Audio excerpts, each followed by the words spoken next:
شهد مهرجان ضيافة في دورته الثامنة في دبي حضور نخبة من النجوم والمكرمين، من بينهم سلافة معمار، لطيفة التونسية، رحمة رياض، ديميت أوزديمير، وصبا مبارك، إضافة إلى شخصيات بارزة أخرى.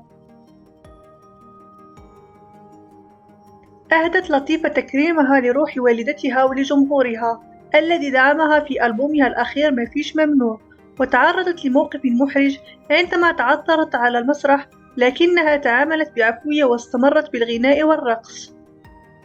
بدورها أهدت سلافة معمار جائزتها لابنتها ذهب مع تمنياتها بالسلام لفلسطين ولبنان وسوريا.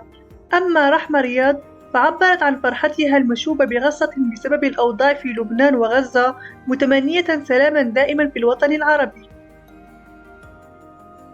وكانت المفاجأة في حديث ديميت أوزديمير باللغة العربية، حيث قالت: مساء الخير، بشكركم من كل قلبي على هذا التكريم العزيز. المهرجان تميز بأجواء احتفالية راقية ورسائل إنسانية مؤثرة من النجوم المشاركين.